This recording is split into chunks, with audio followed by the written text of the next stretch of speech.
Welcomes to SPB kitchen. எனக்கு என்ன செய்ய போகிறேன்னா எங்கள் வீட்டு ஸ்டைலில் நெய்ச்சோறு தான் செய்ய போகிறேன்.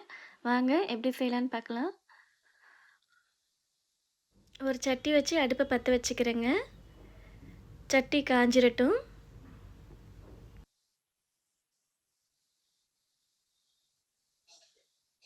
நெய் எடுத்துக்கிறேன். இது பார்த்தீங்கன்னா வெறும் நெய் இல்லாமல் கூட தேங்காய்னா பாதி நெய்யும் போட்டுக்கலாம், இல்லை நம்ம யூஸ் பண்ணுற ஆயிலும் சேர்த்து கூட நம்ம போட்டுக்கலாம். நான் வெறும் நெய் மட்டும் எடுத்திருக்கேன். இது கூட முந்திரி கொஞ்சம் எடுத்துக்கிறேன்.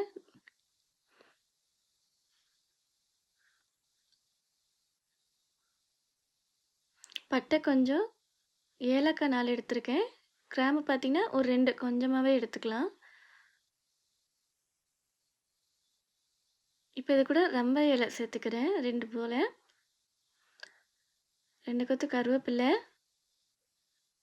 இது நெய்ச்சோத்துக்கு பார்த்தீங்கன்னா ரொம்ப வதக்கக்கூடாது, உடனே உடனே போட்டு எல்லாத்தையும் வதக்கி எடுத்துக்கணும். 2 பச்சை மிளகா, சின்ன வெங்காயம் ஒரு 10-15 போல் எடுத்துக்கிறேன். ரொம்ப வதக்கக்கூடாது அதையும் போட்ட உடனே, ஏன்னா அப்படி பண்ணோன்னா நம்மளுக்கு நெய்ச்சோறு கலர் வந்து எல்லோவாக மாறிடும், டார்க் கலரில் வரும். நம்மளுக்கு தேங்காய் பால் கலர்லேயே இருக்கணும் நெய்ச்சோறு.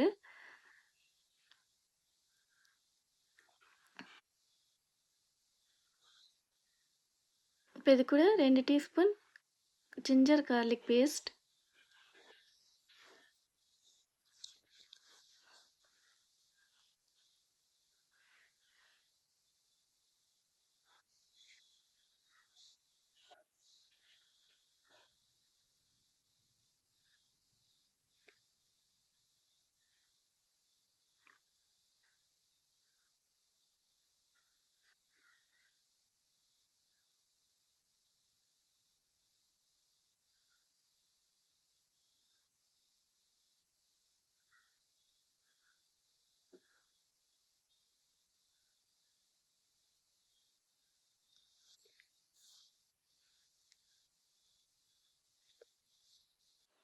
தயிர் 2 டீஸ்பூன் எடுத்துக்கிறேன்.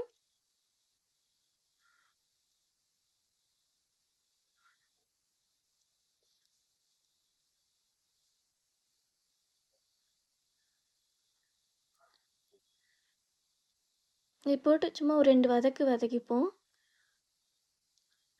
இப்போ பார்த்தீங்கன்னா நான் 1.5 கிளாஸு அரிசி அளவு எடுத்திருக்கேன். அதுக்கு 3 கிளாஸ் அளவு தண்ணி தேவைப்படும். அதில் பார்த்தீங்கன்னா நான் 4 கிளாஸாகவே நான் எடுத்துப்பேன். ஏன்னா வந்து நம்ம சாப்பிட்ற அரிசி வந்து பாஸ்மதி ரைஸ் மாதிரி சீக்கிரம் வேகாது. அதனால் 4 கிளாஸ் எடுத்திருக்கேன். தேங்காய் பார்த்தீங்கன்னா ஒரு 3/4 மூடி அளவு தேங்காய் பால் இருக்கும். இப்போ தேங்காய் பால் எடுத்து வச்ச தேங்காய் பால் இதோட சேர்த்துக்கிறேன். மொத்தம் பார்த்தீங்கன்னா நான் 4 கிளாஸ் கிட்ட எடுத்திருக்கேன்.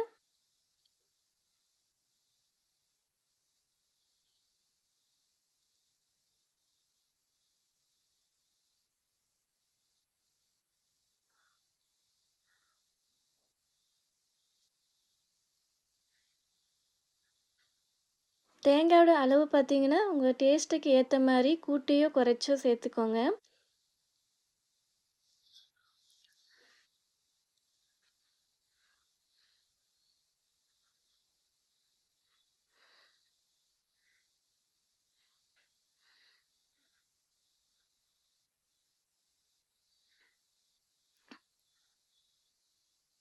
இப்போ தேவையான அளவு உப்பு சேர்த்துக்கிறேன்.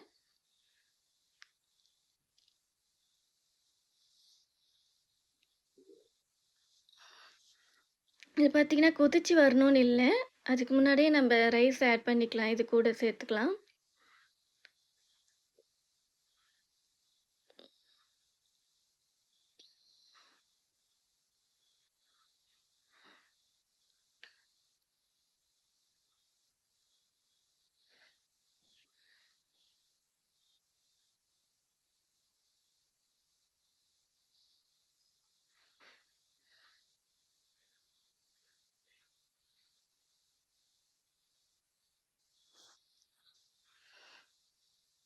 இப்போ இது கூட சாப்பாடு போட்டுக்கிறேன்.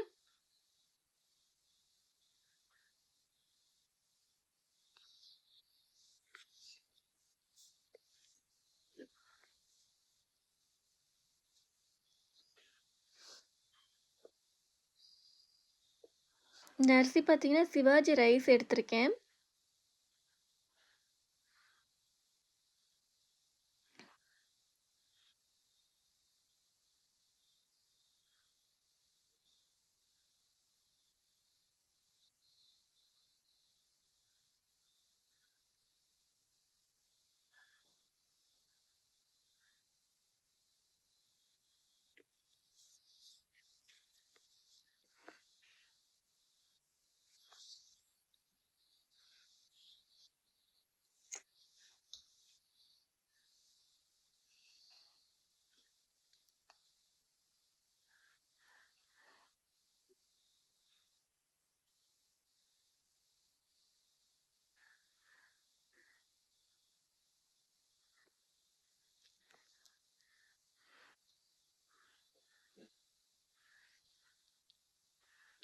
இப்ப பார்த்தீங்கன்னா, உப்பும் ஒரு தடவ செக் பண்ணிக்கோங்க. எல்லாம் கரெக்ட்டா இருக்கான்னு பார்த்துட்டு.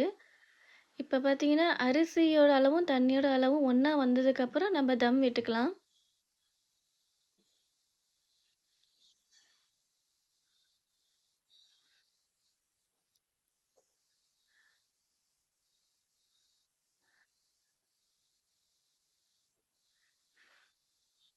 இந்த நெய்ச்சோத்துல பார்த்தீங்கன்னா, கொத்தமல்லி, புதினா எதுவுமே ஆட் பண்ண தேவையில்லங்க.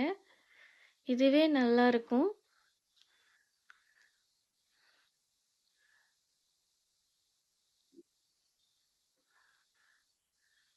கொதிக்கும்போதே நல்லா நெய்ச்சோத்தோட வாடை, நெய் ஃப்ளேவரோட நல்லா கம கமன்னு வருங்க கொதிக்கும்போதே.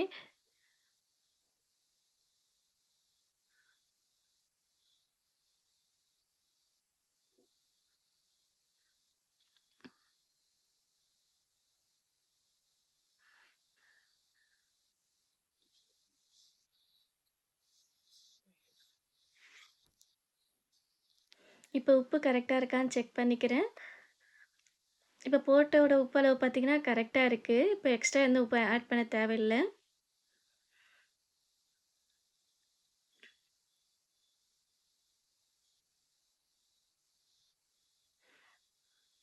இந்த அரிசி பார்த்தீங்கன்னா, ரொம்ப குழையவும் கூடாது. அதே மாரி ரொம்ப விரையாவும் இல்லாம கரெக்ட்டா வெந்து வரணுங்க. அதே மாரி பார்த்தீங்கன்னா, ரைஸும் ஒண்ணோடு ஒண்ணு ஒட்டாம உதிரி உதிரியா வரும்.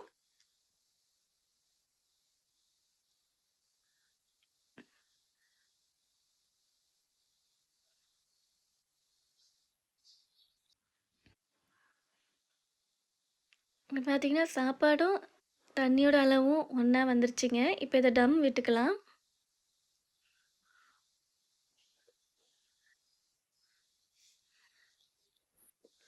இப்ப இத மூடி போட்டு தம்முக்கு விட்டுர்றேன்.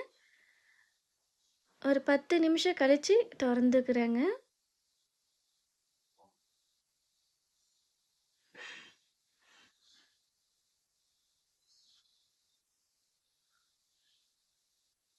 அவ்வளோதாங்க. நம்மளுடைய நெய்ச்சோறு ரெடி ஆயிடுச்சு. நல்லா கம கமன்னு நல்லா ரெடியாகி வந்திருக்கு.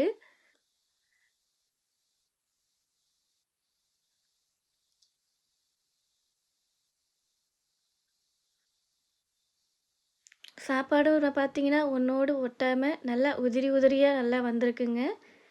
நீங்களும் இதே மாரி வீட்ல ஒரு தடவ செஞ்சு பாருங்க. ரொம்ப நல்லாவே இருக்கும்.